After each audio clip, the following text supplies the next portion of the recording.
Bismillahirrahmanirrahim.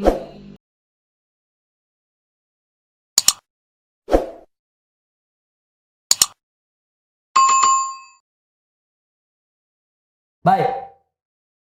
Nah, rukun sholat yang terpenting dan pertama adalah niat. Niat yang ditancapkan dalam hati kita tatkala kita melakukan takbiratul ihram.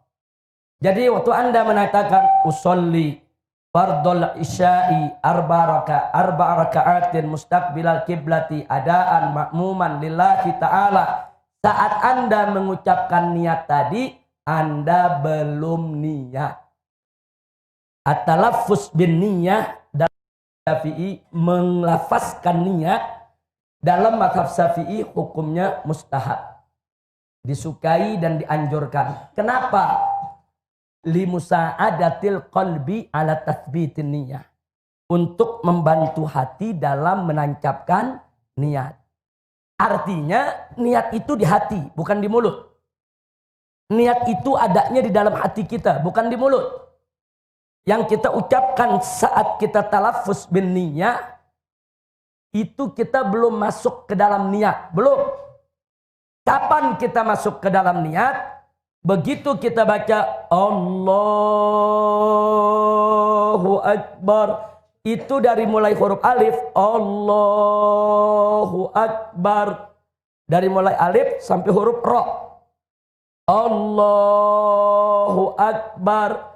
Masa waktu kita baca Allahu Akbar dari alif sampai huruf ra, itulah masa untuk kita menancapkan niat di dalam hati. Nah, cara nancapin niatnya apa? Jangan Anda rancu. Jangan lagi Allah. Begitu kita baca Allahu Akbar, hati kita sibuk. Usolli fardul maghrib salah rakaatin. Enggak begitu, saudara. Bukan itu maksudnya.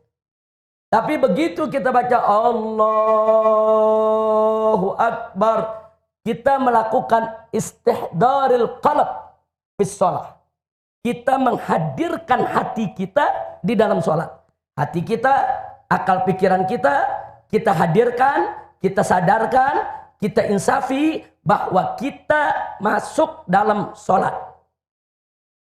Itu namanya penancapan niat.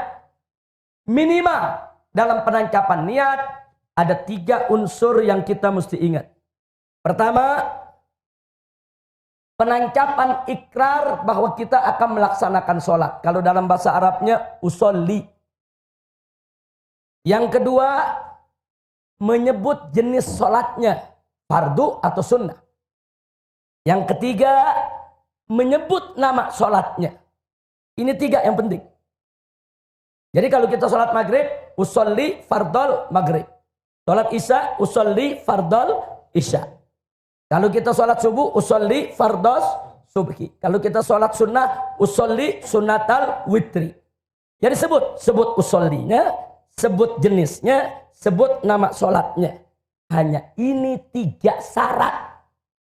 3 syarat yang harus ada dalam penancapan niat. Jadi nggak usah repot-repot pakai mustaqbilal kiblati arba rakaatin dan seterusnya. Enggak. Fokus saja.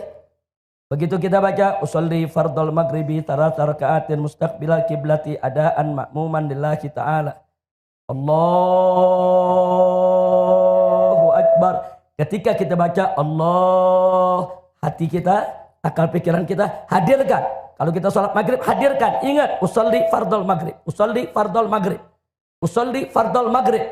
Atau yakini dengan bahasa kita. Saya sholat maghrib, fardu maghrib. Saya sholat wajib maghrib. Saya sholat fardu maghrib. Tancapkan di hati kita saat kita membaca Allahu Akbar. Itu yang disebut niat. Kira-kira jelas tidak? Tapi kalau pertanyaannya, oh kalau gitu nggak perlu dong talafuz usolli fardul maghribi. Siapa bilang tidak perlu? Dalam mazhab Syafi'i mustahab, disukai. Nah pertanyaannya, kenapa disukai? Sebab dengan kita melafazkan niat, kita sedang menuntun hati. Hati manusia ini selalu bergejolak. Hati manusia ini bulak-balik. Hati manusia ini kalau tidak diikat, diseret, disadarkan, nanti dia tidak hadir dalam sholat kita. Nah maka itu waktu kita menghadap kiblat, kita menghadirkan hati kita ucapkan niat. Usolli fardol maghribi. Maksudnya saat kita mengucapkan itu, seolah-olah kita lagi tegur kita punya hati. Hati dan akal pikiran kita tegur. Hatiku, akal pikiranku, ingat, ini kita mau sholat nih. Ingat, kita mau sholat maghrib. Ini ada 3 rakaat. Ini menghadap kiblat. Kita sebagai makmum, ingat, hadir. Jadi kita tuh lagi mencambuk kita punya hati. Kita mencambuk kita punya akal pikiran. Hadir kau dalam sholat. Nah, begitu hati kita udah kita cambuk, hadir, siap dia hadir, baru kita takbiratul ihram. Allah. Kita hadirkan. Sholli fardal maghrib. Ada di akal pikiran kita, ada di hati kita. Bahwa kita sholat fardu maghrib. Atau bahwa kita sholat sunnah tarawih. Masukkan dalam hati kita. Dari mulai kita baca Allahu Akbar. Itulah yang disebut niat. Kira-kira jelas tidak? Tapi kalau kita nggak talafuz bin niyah, saudara, memang nggak apa-apa. Tanpa talafuz bin niyah bisa sah. Tapi ingat, tolong kalau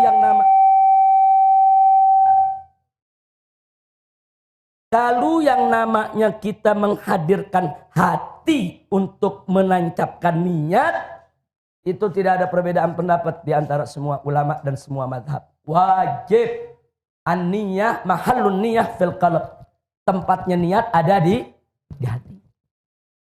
Sama dengan tadi kita niat nawaitu sauma ghadin an ada'i fardhi syahri Ramadan hadhihi sanati lillahi ta'ala. Bukan di mulut aja, tancepin di hati.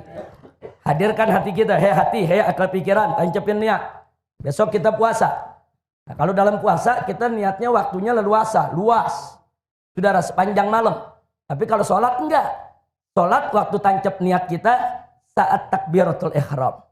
Dari mulai huruf alif sampai huruf ra. Allah. Bismillahirrahmanirrahim.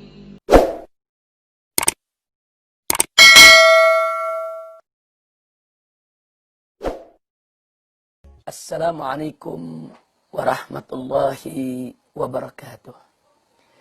Bismillah walhamdulillah. Wassalatu wassalamu ala rasulillah. Wa ala alihi wa sahbihi wa mawalah. Para pemirsa TV dan Radio Rasil yang kami hormati dan semoga senantiasa dirahmati dan diberkahi oleh Allah Subhanahu wa taala.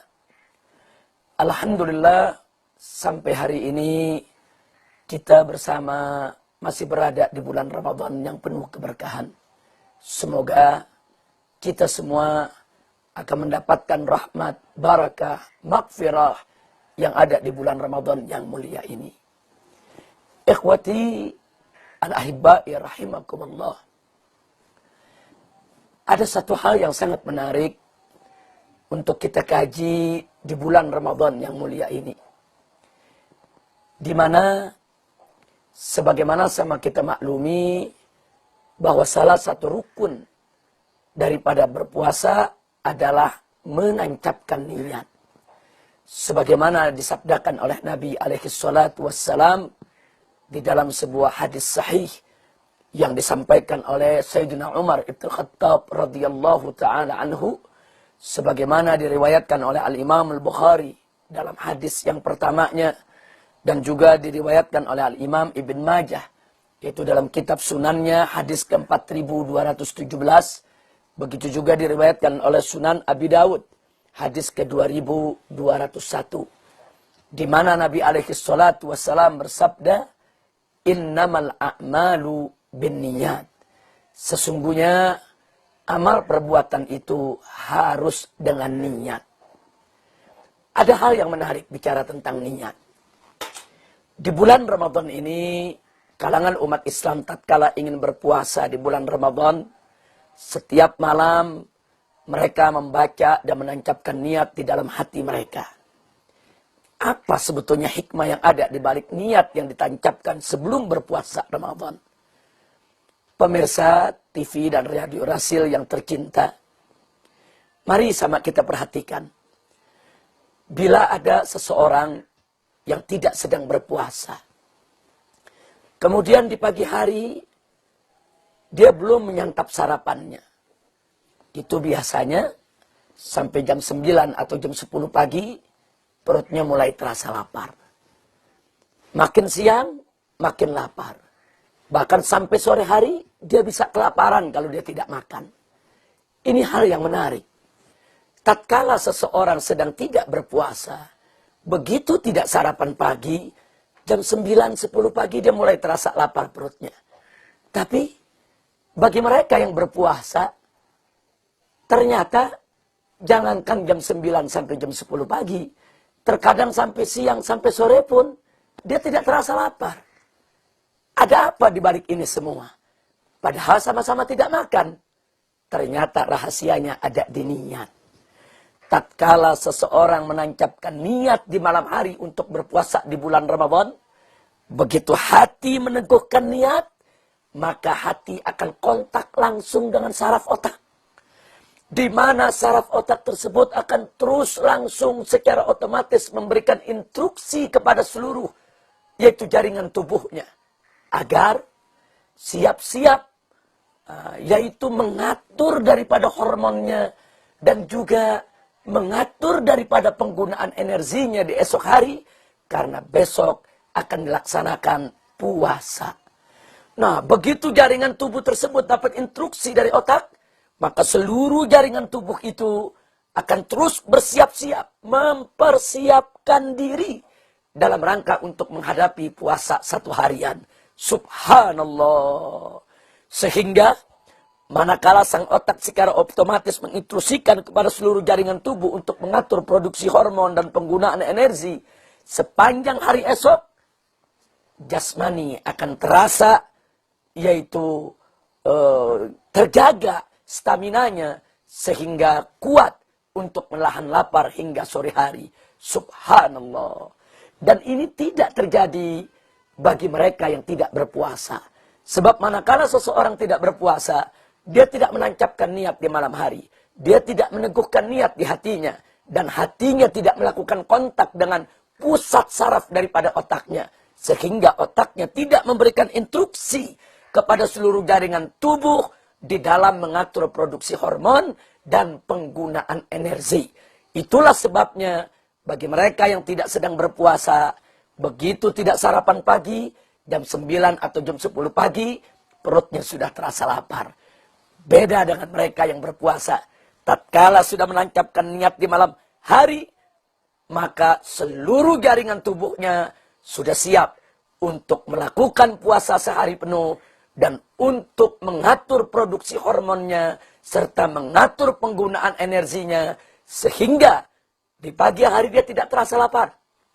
Bahkan sampai siang hari dia masih belum terasa lapar.